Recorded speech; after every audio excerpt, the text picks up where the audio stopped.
veamos en esta presentación cómo se gestó, cómo se diseñó el gran fracaso de Hidroituango. El objetivo es que nosotros aprendamos de este fracaso y no cometamos en el futuro errores similares.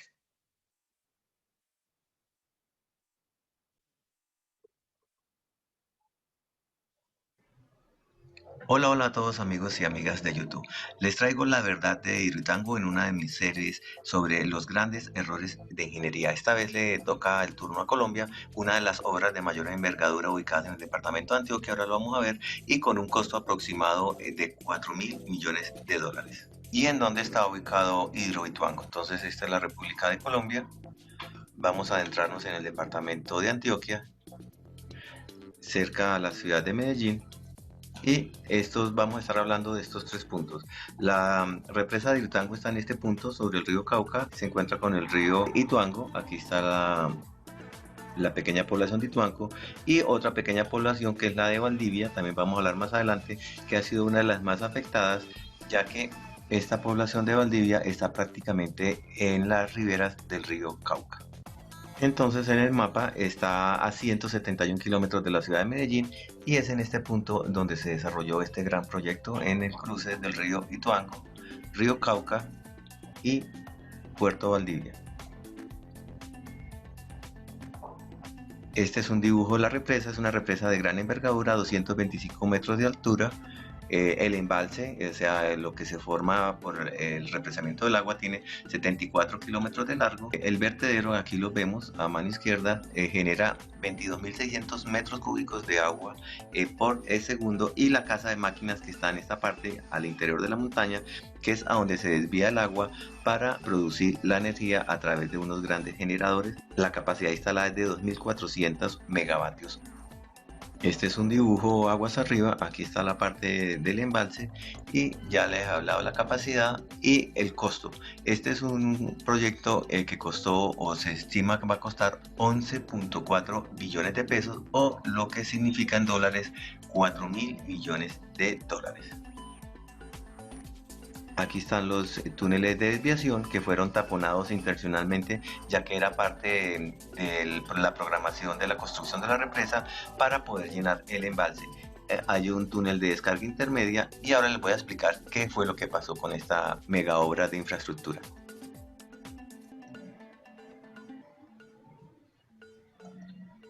Y también les voy a hablar un poco más adelante del cuarto de máquinas. Está en la parte interna de la montaña y es subterráneo y es a donde se conduce el agua. También tiene un túnel de descarga que también ha sufrido problemas. Aquí está el cuarto de máquinas donde están las turbinas y los generadores. Ahora sí, vamos a ver qué salió mal en Hidroituango. Esto es Hidroituango. Entonces la casa de máquinas, ya les había dicho, está aquí dentro de la montaña. Está el río Cauca, el represado, y aquí está el cruce con el río Ituango. Y la presa queda acá en la mitad. Para construir la presa en el año 2014, las empresas públicas de Medellín tuvo que desviar el agua al río Cauca. Esto es normal, o sea, para poder construir esta presa de 225 metros de altura aproximadamente, hay que desviarla a través de dos túneles de desviación que ya lo habíamos visto. Y así, de esta manera, el agua extraída por el río Cauca se desvía a través de dos túneles, dejando esta zona de construcción totalmente seca, y el agua entra por acá, río arriba, y el agua sale por acá, río abajo. Y esta zona queda seca para permitir la construcción de la represa. Cada túnel de desviación tenía 14 metros de diámetro, o lo equivalente a 4 automóviles pequeños. Este año, o sea, en el 2018, a unos meses de empezar ya el llenado de la presa, porque ya se había construido, la empresa pública de Medellín selló uno de los túneles de desviación. ¿Cómo lo selló? Lo selló con 22 metros por 14 de diámetro de concreto, o sea, le colocó un gran tapón de concreto. Y el otro túnel también le pusieron un tapón para empezar el sellado definitivo. Mientras tanto, desviaron el río Cauca por un tercer túnel. O sea, había 3 túneles, 2 que fueron sellados intencionalmente que sean parte de la programación, y un tercer túnel que estaba a 200 metros aguas arriba, era mucho más grande que los 2 primeros y iba a permitir que el agua saliera por allí. Pero ¿qué pasó? Entre el 28 de abril y el 7 de mayo del 2018, tras la hora invernal que ha vivido el país de Colombia, 3 derrumbes taparon el paso del tercer túnel, que era el único túnel por donde estaba saliendo el agua de esta presa en construcción. ¿Qué pasa? La presa todavía no ha sido terminada en su construcción y por eso es muy importante que estos túneles de servicio funcionen adecuadamente para poder evacuar el agua y evitar que el agua se desborde por encima de la presa sin ningún tipo de control. Entonces hubo 3 derrumbes en el tercer túnel y los otros 2 ya estaban totalmente taponados. Como los otros túneles estaban ya sellados, el agua se empezó a represar, no tenía realmente ninguna salida y eso representaba un peligro inmenso para los pueblos que estaban aguas abajo, ya que la presa todavía no estaba terminada. De inmediato, las empresas públicas de Medellín empezó a trabajar con explosivos para destaponar los túneles originales, o sea, el primero y el segundo. Pero por ser un área afectada por la hora invernal, era un proceso bastante lento tener que demoler este tapón de 22 metros de largo por 14 metros de diámetro de solo concreto. El 10 de mayo del 2018, las empresas públicas decidió evacuar las aguas por la casa de máquinas. Esa es la conducción natural de las aguas, pero la decisión implicaría pérdidas millonarias y el atraso de la obra. La casa de máquinas o sala de turbinas es el lugar donde se transforma el movimiento del agua en energía eléctrica. La de Hidroituango no estaba lista y los equipos podrían sufrir graves daños. El 12 de mayo del 2018, el tercer túnel, el que ya había sido taponado por 3 derrumbes, se destapó de forma natural según las empresas públicas. ¿Qué ocasionó esto? Que el agua estaba saliendo por el cuarto de máquinas y al mismo tiempo estaba saliendo por el tercer túnel, que era el de mayor diámetro, y eso triplicó el caudal normal del río aguas abajo, afectando muchísimo a las poblaciones. Por ejemplo, en Puerto Valdivia, la creciente del Cauca hizo estragos, resultando 544 personas evacuadas, 59 casas afectadas, 2 salones de escuela destruidos, 2 puentes peatonales derribados y un puente vehicular destruido. Y los municipios aguas abajo del río Cauca fueron declarados en emergencia, al igual que todo el departamento. Aquí vemos la gran creciente e inundación ocasionada por la salida del agua tanto por el tercer túnel como por el cuarto de máquinas. Son pueblos ribereños que basan su economía en la pesca, en la agricultura y sobre todo en el comercio. Solo 1 hora después de que el túnel se hubiera destaponado, volvió y se taponó nuevamente y hizo que el agua se volviera a represar. Volviendo nuevamente al inicio de esta tragedia, EPM suspendió los trabajos en los antiguos túneles, el 1 y el 2, que habían sido taponados con concreto en un diámetro de 14 metros y 22 de longitud, y se propuso terminar la presa en el menor tiempo posible. Así que asignó 11.000 personas trabajando a toda máquina para poder habilitar el cuarto de máquinas y el funcionamiento de la presa y evitar pérdidas millonarias tanto en la megaestructura como en todas las comunidades que habitan en los alrededores de Hidroituango. ¿Y usted qué opina de Hidroituango? Por favor, deje los comentarios. Chao, chao, suerte.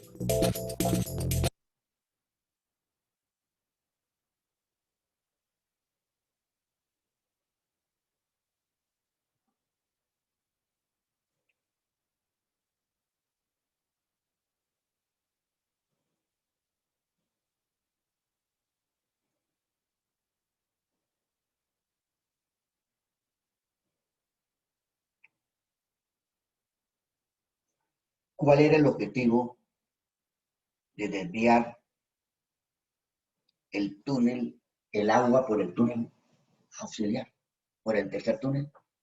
Había 2 túneles, 2 túneles. Esos túneles se demoraron en construir. Hubo problemas para la instalación de compuertas en el túnel. Había dificultades con los 2 túneles y se decidió como una solución de emergencia construir un tercer túnel Típicamente en los proyectos hidroeléctricos se construyen 2 túneles. ¿Por qué razón? Principalmente para que si algún túnel falle, el otro funcione. Los 2 túneles que se habían construido fueron taponados con elementos de concreto. Y se construyó un tercer túnel. Primer error, un túnel. Usted no puede, en una cosa tan grave, en una situación tan compleja, con el riesgo que había aguas abajo, depender de un túnel. ¿Por qué las empresas públicas de Medellín decidieron depender de un solo túnel?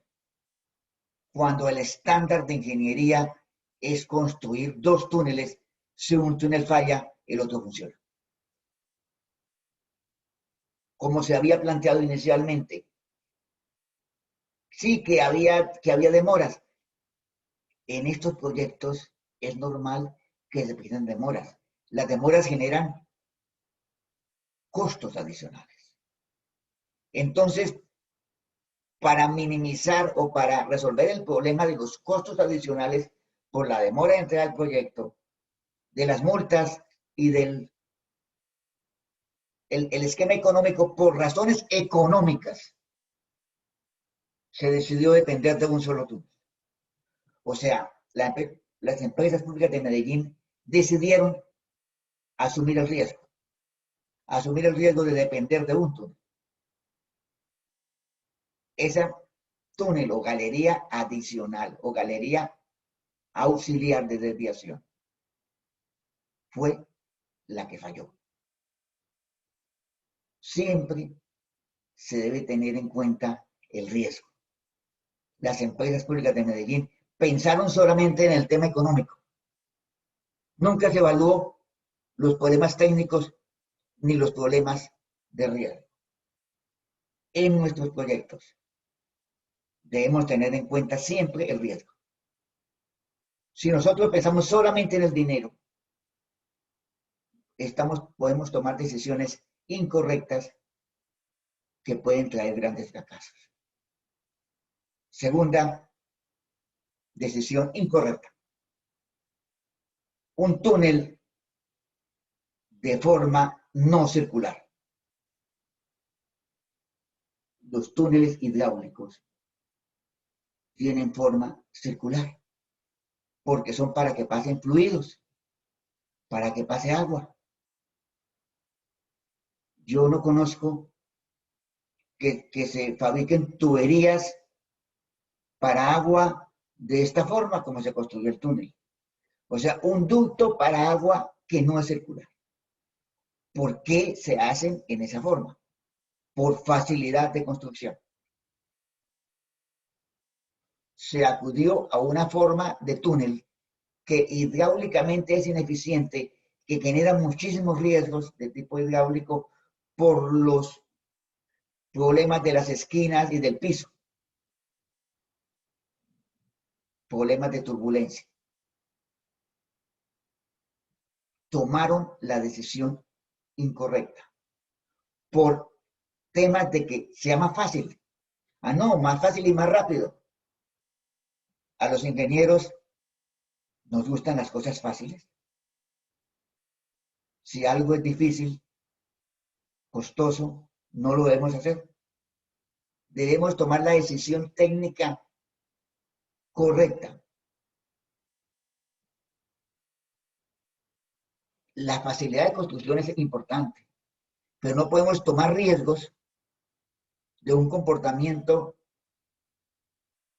anómalo de un túnel simplemente por razones de rapidez, por razones de facilidad. Las cosas fáciles pueden conducir a fracasos. ¿Cómo se construye el túnel? Se construye primero la parte curva, la media circunferencia superior y después se construye el rectángulo inferior. 2 etapas.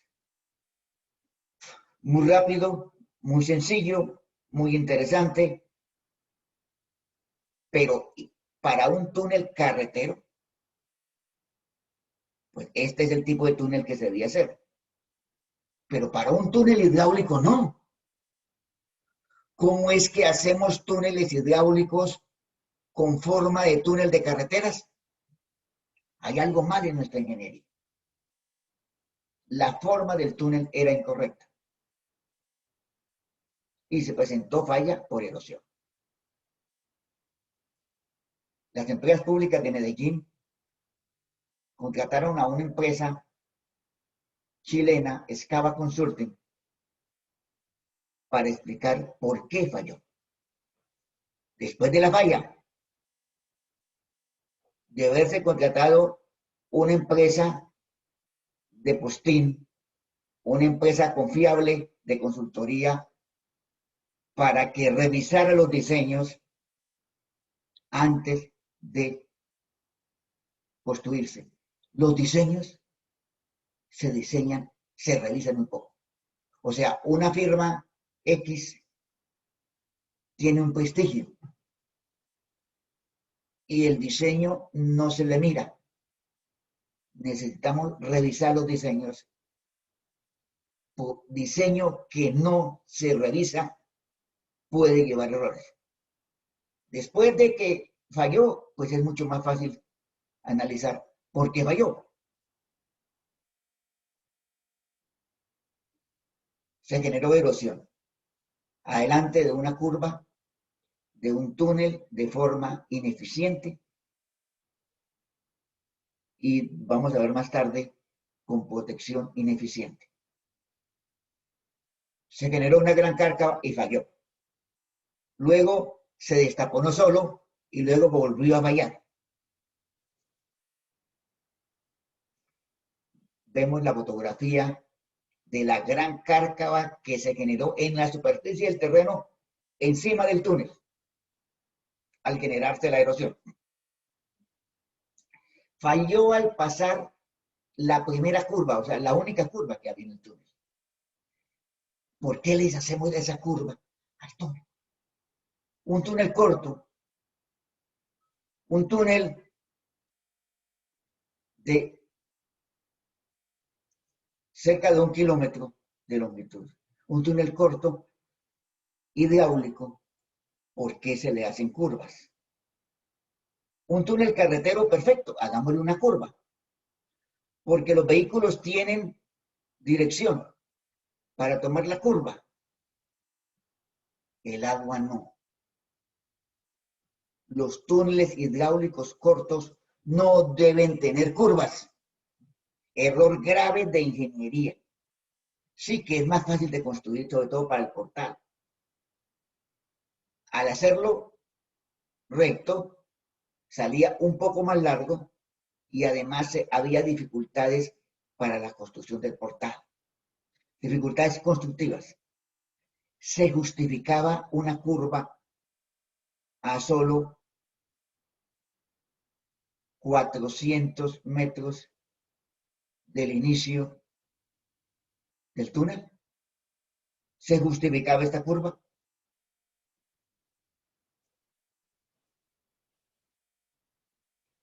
¿Qué ocurrió? El 22 de septiembre de 2017 entró en operación la Galería Auxiliar de Desviación. Galería que se construyó para reemplazar a los túneles verdaderos, los túneles de desvío, que eran 2 túneles. El 22 de septiembre de 2017 entró en operación. Y en octubre se taponaron con concreto los túneles verdaderos de desviación, los originales. Luego, el 1 de abril, hubo una creciente del río Cauca, se rompió el dique fusible, aumentó el nivel del embalse y se generaron también descensos. ¿Sí?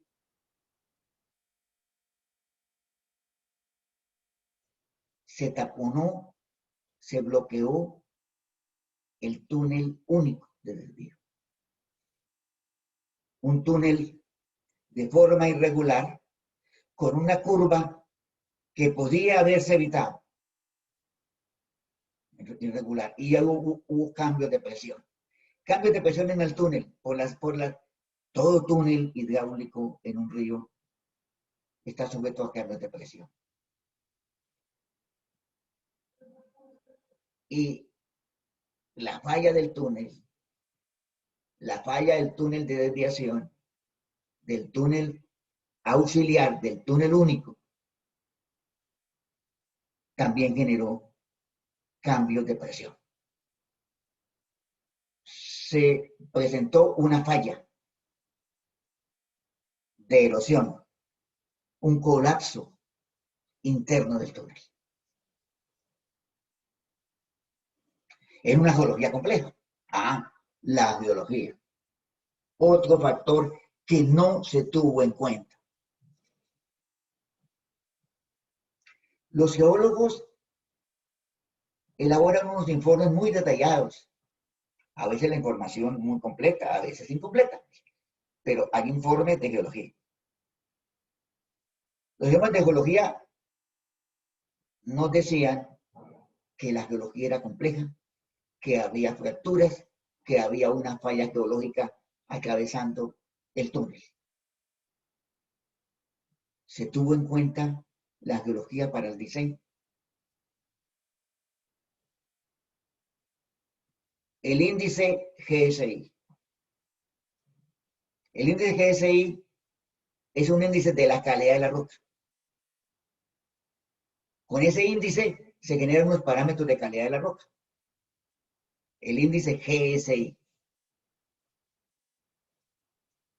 Y de acuerdo al GSI se clasifica el tipo de terreno. Tipo 1. GSI mayor de 70. Roca sana, masiva. Una muy buena roca. Tipo 1. Terreno tipo 2. Roca fracturada, muy fracturada. GSI de 54 a 70. Terreno tipo 2, material fracturado. Y viene el tipo 3, muy importante en el tema del caso de Hidroituango. Roca fracturada, alterada y desintegrada. Corresponde a un macizo colegado con bloques angulares y algunos redondeados, formados por intersección de estructuras. Debe tener un techo de roca entre los 2 y 5 metros. Las discontinuidades pueden ser de onduladas, lisas, hasta planas rugosas. El material tipo 3 es un material malo. 1 es bueno, 2 es regular, 3 es malo y el 4 pues es un material de suelo, roca foliada ensayada, planos muy débiles, material muy malo. La geología en el túnel que falló era típicamente 2 y 3, eventualmente 4, y realmente no había sitios de 1. Y con eso se decidió el soporte. Hay unas gráficas empíricas para el diseñador escoger el recubrimiento, escoger el soporte, escoger la protección de la pared, de acuerdo al tipo de material. Si es tipo 1, tipo 2, tipo 3, tipo 4. Y tomaron las decisiones. Las obras de protección diseñadas no eran suficientes. Correspondían más a un túnel provisional carretero. Aparentemente no se tuvo en cuenta que el túnel era hidráulico. O sea que había problemas de erosión y no se tuvo en cuenta la forma del túnel y el hecho de que había una curva dentro del túnel. Incluso los túneles carreteros se diseñan con mejor protección que la que que decidió en Hidroituango. ¿Por qué se diseñó con tan poquita protección? Yo pensaría que primó la rapidez. Entre menos protección haya que hacer, pues rinde más. Y en ese caso había una presión, no de los ingenieros, sino de los económicos, de los que manejaban la plata, porque eso fuera rápido y de una, y fuera lo más económico posible. Sin embargo, no se justificaba de ninguna manera tan poquita protección para un túnel tan importante, sobre todo que era un solo túnel. Si llegara a fallar, era una catástrofe, como eventualmente ocurrió. De forma irregular, en geología compleja y con una curva al túnel. Las obras de protección diseñadas eran muy pobres. Tacañería absoluta en la ingeniería. ¿Por qué? Porque en una obra tan importante se tacañó la protección del túnel. Porque se construyó el túnel prácticamente con muy poca, casi ninguna protección en muchos sitios del túnel. Y había fracturas geológicas, había una falla geológica. Estaba analizada, estaba identificada por los geólogos. ¿Por qué si los geólogos identificaron que había una falla geológica? En el diseño no se tuvo en cuenta esa falla geológica.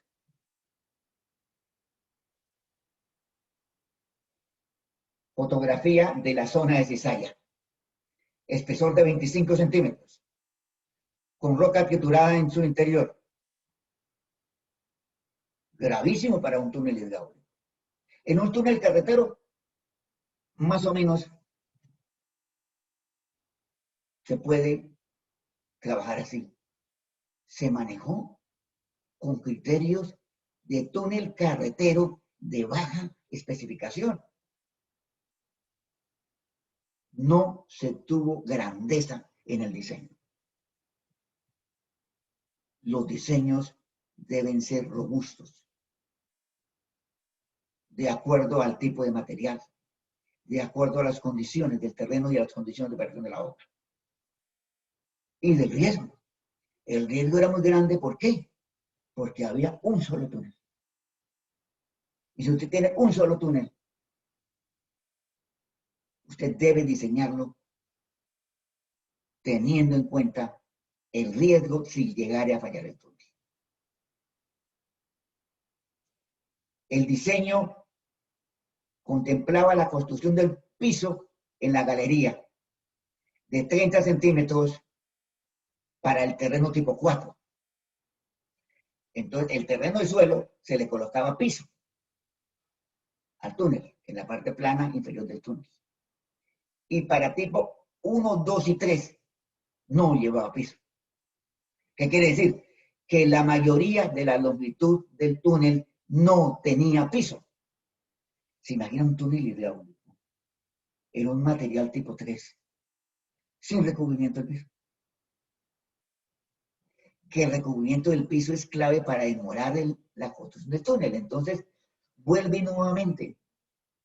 Para hacerlo más rápido, no se pavimentó el piso. Un piso sin pavimento, un piso sin protección.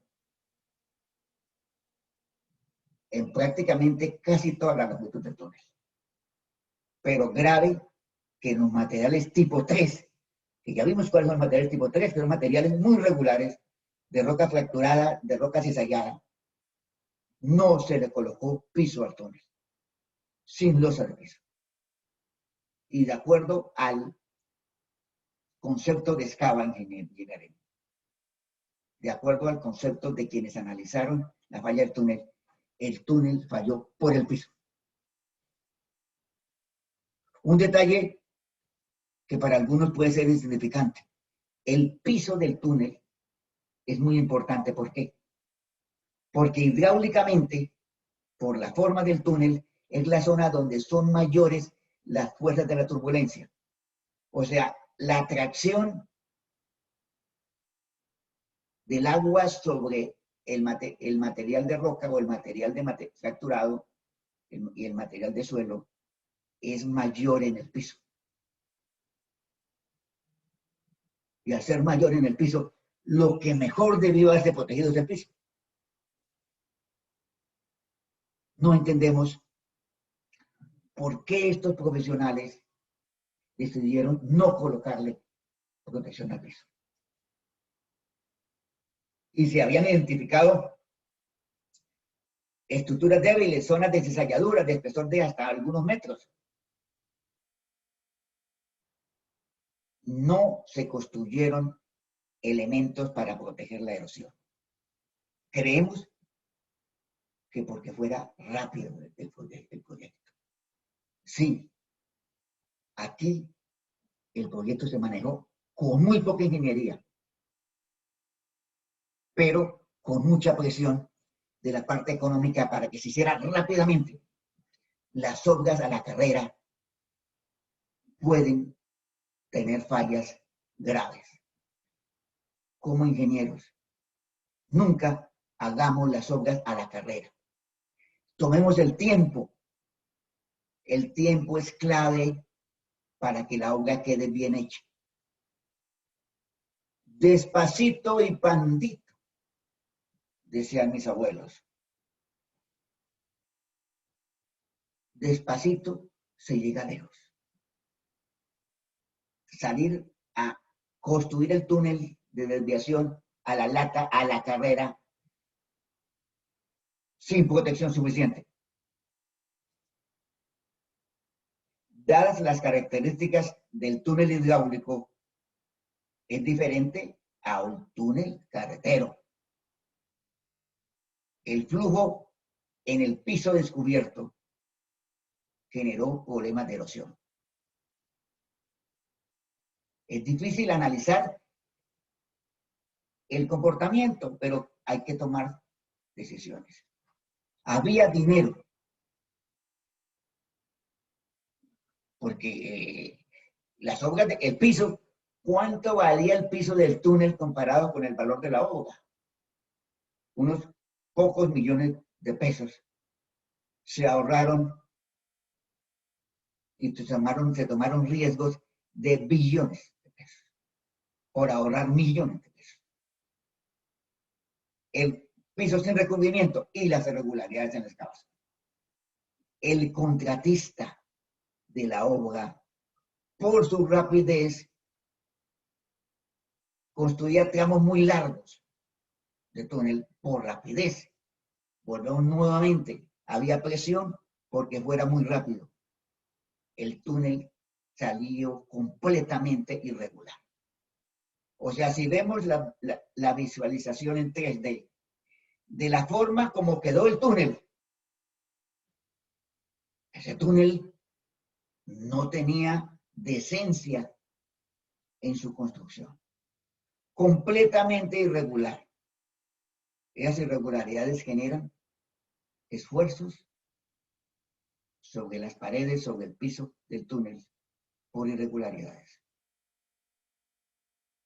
Irregularidades en el perfil y en sentido radial, y eso lo dice la empresa Escada. Irregularidades de más de 2 metros, como el caso en la abscisa 0+511, cerca de la falla. En la zona donde falló, había unas grandes irregularidades de más de 2 metros de irregularidad en el techo del túnel. Y se considera que estas irregularidades tenían que ver con la geología. Entre más fracturada la roca, mayores irregularidades. Pero en ese caso debió haberse tenido en cuenta ese factor. Regularidad del túnel. No se tomaron medidas de soporte para resolver ese tema. Eso lo dice el informe de Escava Ingeniero. Esa es la forma del túnel. Un túnel completamente loco. Debía ser circular. Por razones constructivas se hizo que no fuera circular. Y después, como la roca era una roca fracturada, era una roca irregular, se generaron grandes fallas, grandes caídas de bloques. Además, con el tema de los explosivos, en la rapidez por hacer el túnel en forma que tomara menos tiempo, también se pudieron haber tomado ciertas confianzas con los explosivos. Resultado, como en este esquema build, en la abscisa 0 más 547, un muro con irregularidades, un túnel con irregularidades de más de 2 metros. Un túnel completamente irregular.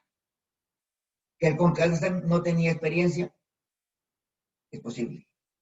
Que el contratista no lo hizo bien, no lo hizo bien. Que en el diseño no se tuvo en cuenta que iba a haber irregularidades, no se tuvo en cuenta. ¿Quién es el culpable? Solo Dios lo sabe. Miren las irregularidades en el techo de la casa de máquinas. Y las irregularidades en el túnel eran mayores que estas.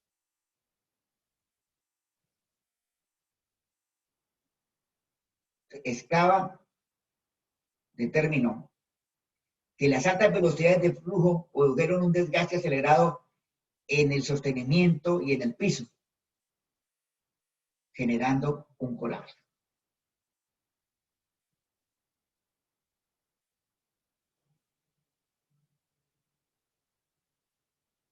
Esfuerzos de cortante debido a las irregularidades, debido a la curva, debido a la forma del túnel y un túnel sin protección. Tenía que fallar.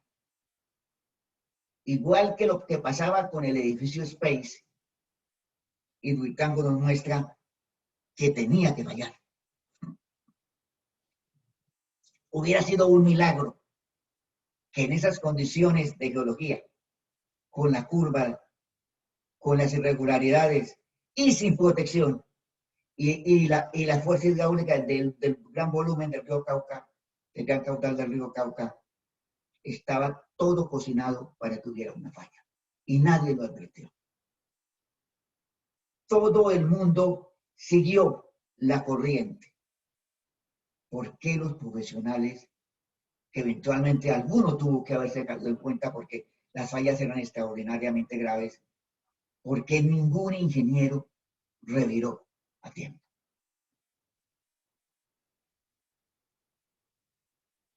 ¿Cómo falló? Se generó erosión.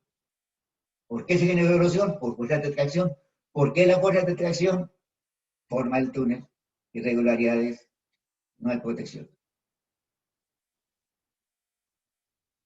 Una zona de cizalla, una zona de fractura, una zona de falla geológica que se había identificado en los estudios geológicos. O sea, en los estudios geológicos se identificó y en la obra se tomaron fotografías de la falla geológica. Una zona de cizallas de 3 metros de espesor. O sea, había una longitud de túnel de 3 metros afectado por una falla geológica.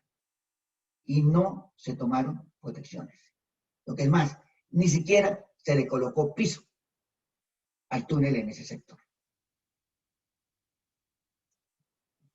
Y curiosamente, la cizalla estaba después de la curva, donde las fuerzas de tracción debidas a la turbulencia son mayores. Entonces, la curva tuvo un efecto muy importante en la falla. La presencia de la cizalla y las irregularidades también relacionadas con la cizalla. En la zona de cizalla colapsó el techo del túnel. Lo sabemos, lo muestran la topografía 3D. Toda la situación hecha para que se generara la falla.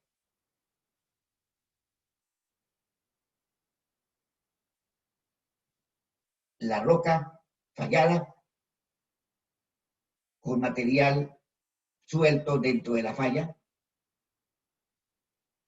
después de una curva con irregularidades alrededor, se generó erosión.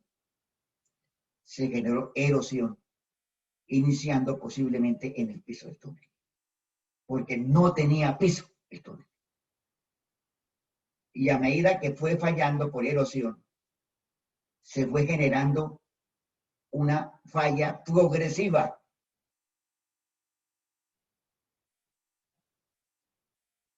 Iniciando en un punto expuesto de roca, fracturada, fallada después de una curva, con irregularidades en la sección del túnel. Y se generó erosión en el piso, que es lo típico en túneles. En túneles, la erosión generalmente se inicia por el piso en túneles hidráulicos. Esa es la vista transversal de la galería auxiliar de desviación. Se observa la foliación, espaciada más o menos 20 centímetros, y la erosión. Una roca foliada, una roca fracturada, fallada, con relleno dentro de la falla, con forma irregular del túnel, después de una curva, sin piso. ¿Cómo progresó esa erosión? Falló el piso y fue progresando lateralmente hacia las paredes del túnel,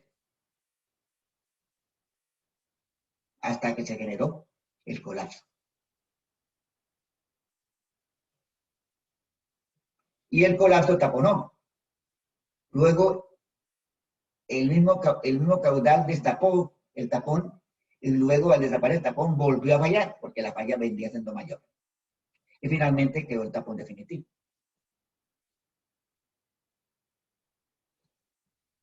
Problema de falla progresiva por erosión, por errores de concepción del diseño y por presión, por rapidez.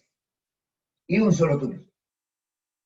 Es grave que hubiera habido un solo túnel, lo cual hace que el riesgo sea de gran magnitud.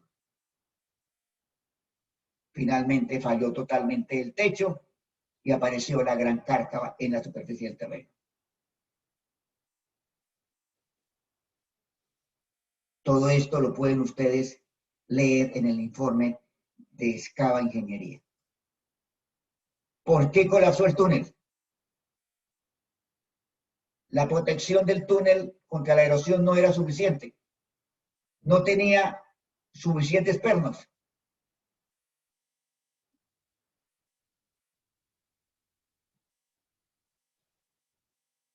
La malla de refuerzo que se estaba inicialmente propuesta se cambió por una de menor resistencia. Entonces, pernos insuficientes, malla insuficiente y no tenía piso.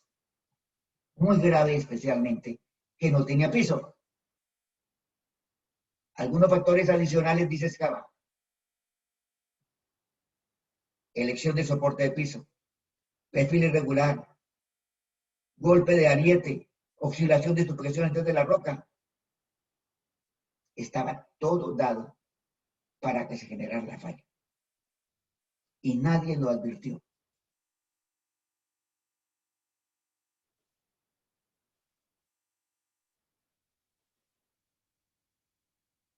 Proyecto hidroeléctrico Ituango. Taponamiento galería auxiliar de desviación.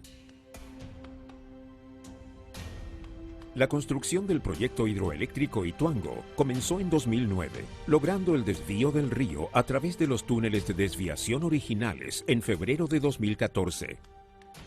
Desde el 20 de septiembre de 2017 se utiliza también la galería auxiliar de desviación, GAD, como sistema de desvío del río Cauca.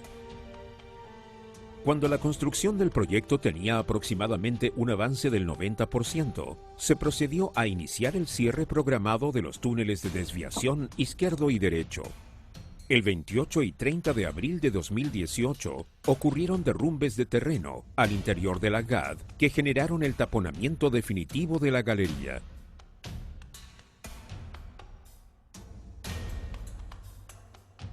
La exploración realizada por una cámara submarina y la ubicación del cráter en superficie acotan la zona de estudio. Esta zona se compone principalmente de 3 unidades geológicas: roca sana 2B, roca meteorizada 2A y suelo 1C 2A. La roca donde se construyó la GAD corresponde a un gneiss con foliación bien desarrollada. Existen también 2 familias de diaclasamiento bien identificadas. Adicionalmente, en la zona se encuentran accidentes geológicos relacionados con el sistema estructural de la quebrada Tenche. Al proyectar el cráter de subsidencia, considerando los planos de debilidad del macizo, se puede inferir el sector de la GAD que se vio afectado por el colapso.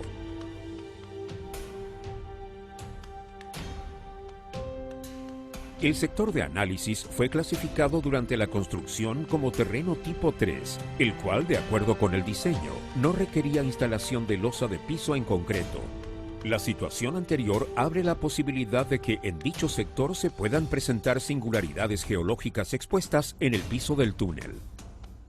Como es propio del método de excavación utilizado y dado el contexto geológico local, la topografía resultante luego de la excavación del túnel resulta siendo irregular.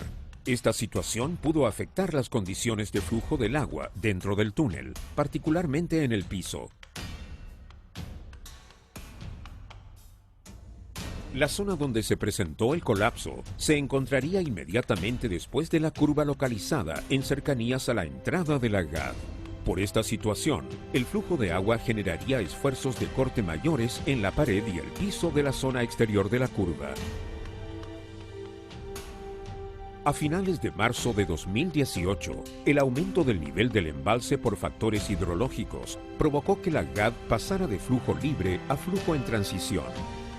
A principios de abril de 2018, el flujo pasa a presión. Por último, a finales de abril de 2018, la GAD volvió a operar con flujo de transición, para finalmente volver a flujo en presión poco antes del primer colapso. Este aumento del nivel del embalse provocó también un ascenso en el nivel freático del macizo rocoso, pero a una velocidad menor que el aumento de presión al interior de la GAD. Debido a esto, durante los primeros 2 tercios del mes de abril de 2018, el agua dentro de la GAD hacía más presión hacia afuera del túnel que el nivel freático del macizo hacia adentro del túnel. Posteriormente, durante el último tercio de abril de 2018, el descenso del nivel del embalse y de la presión del agua dentro de la GAD se produce a una velocidad que es mayor a la de abatimiento del nivel freático del macizo rocoso, invirtiendo la situación y generando una presión hacia dentro del túnel mayor que la del agua dentro de la GAD. En consecuencia, se generaron cambios importantes de la relación entre la presión del túnel hacia la roca y de la roca hacia el túnel.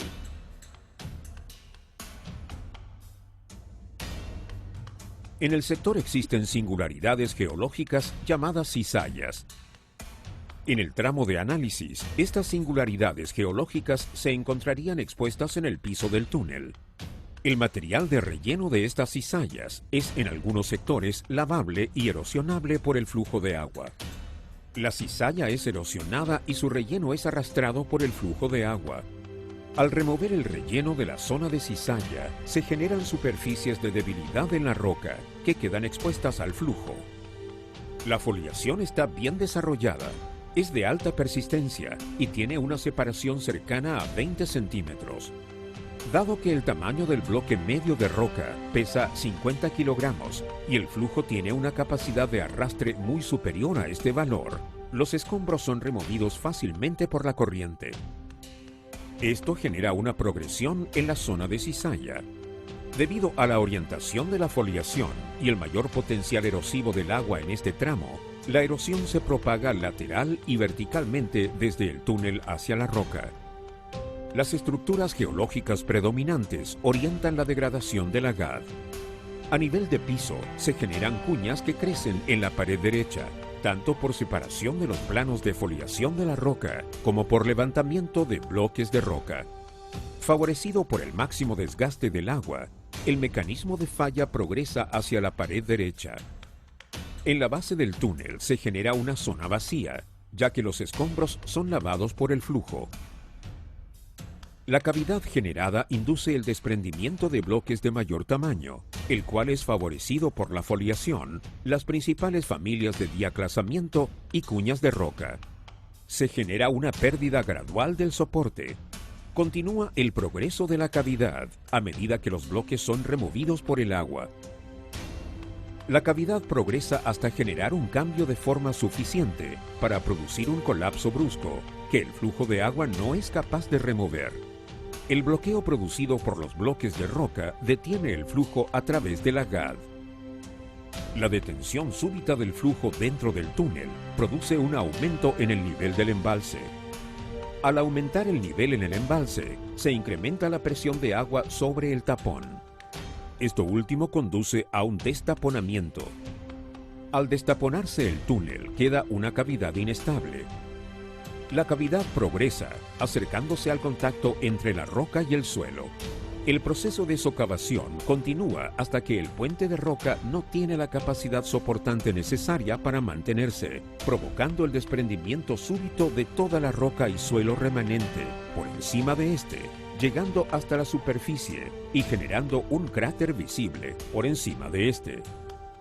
El tapón se conforma de roca fracturada, suelo y materia orgánica de permeabilidad muy baja, generando el taponamiento definitivo del túnel GAD.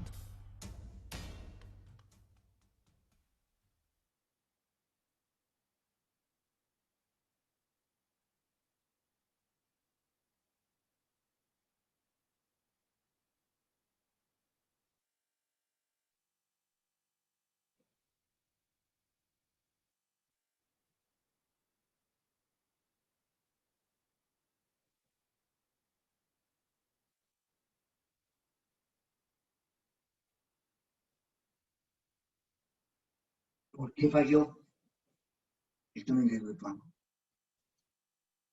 ¿Cuáles fueron los errores que nosotros cometimos como ingenieros? ¿Qué pudo haberse evitado? ¿Qué primó más, la ingeniería o primó más el tema del negocio, del comercio relacionado con la ingeniería? El tema de Ituango nos deja muchas enseñanzas. Ojalá no volvamos a tener nunca una catástrofe de esta magnitud, pero para que eso ocurra, los ingenieros tenemos que cambiar nuestro estándar. No podemos seguir dependiendo de diseños hechos sin ingeniería, decisiones presionadas por los dueños del proyecto o por las personas encargadas de manejar el proyecto. Los ingenieros debemos observar, analizar, debemos expresar nuestros conceptos, independientemente de las personas que manejan el proyecto. Los ingenieros no debemos quedarnos callados cuando vemos algo que se está haciendo mal. Los ingenieros estamos ahí para corregir, para resolver, para que no haya problemas en la obra. Muchas gracias.